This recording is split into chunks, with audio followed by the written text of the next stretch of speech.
Vou chamar a Luísa Martins e a Clarissa Oliveira. Luísa, então, a partir de agora tem o julgamento e você avança muito nessa apuração de que deve ser um resultado unânime da primeira turma, agora que o Luiz Fux está na segunda turma, para rechaçar os argumentos da defesa de Jair Bolsonaro.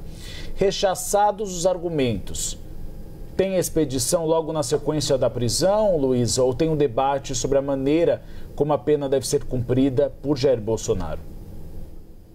Uribe, o regime de cumprimento da pena já foi definido pela primeira turma quando foi decidida a condenação, né? Então, lá atrás, em setembro, no dia 11 de setembro, para ser mais específica, o colegiado impôs lá a pena de 27 anos e 3 meses de prisão em regime inicial fechado. Então, que comece em regime fechado é algo que não precisa nem ser discutido de novo. A questão é onde ele vai cumprir esse regime fechado, né? A gente tem falado aqui que existe a possibilidade de ele ir para o presídio comum, na Papuda, por exemplo, mas que essa é uma possibilidade mais remota. Existe a possibilidade também de ir para a superintendência da Polícia Federal, o que é uma possibilidade um pouco mais factível na avaliação de fontes que acompanham esse caso. E uma outra possibilidade seria cumprir em algum batalhão do Exército, mas essa é uma hipótese que preocupa ministros da Corte diante da possibilidade de novos acampamentos, né? E os acampamentos em frente aos quartéis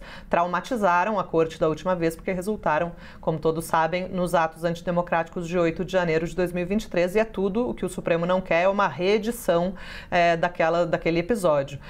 Então, Uribe, o regime fechado já é certo. A questão é como, né, que isso vai se operacionalizar.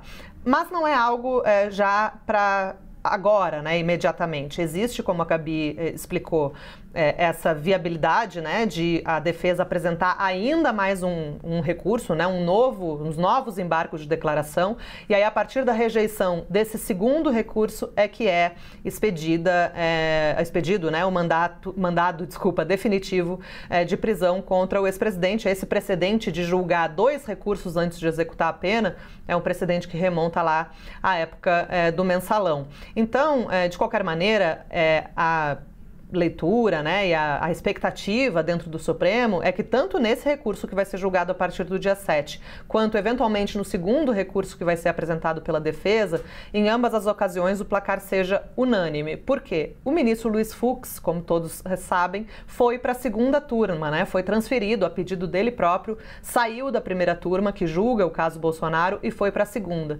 Então agora o julgamento dos recursos já acontece sem o ministro Luiz Fux na composição.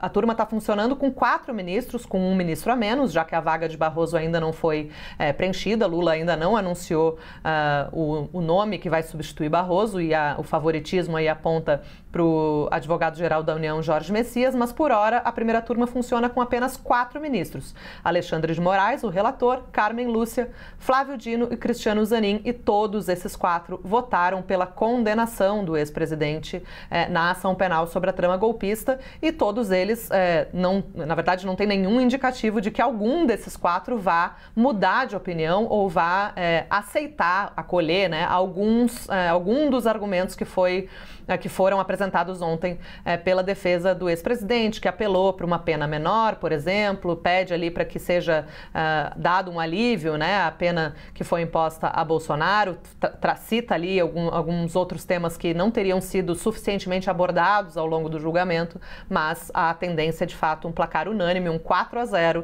para rejeitar esse primeiro recurso.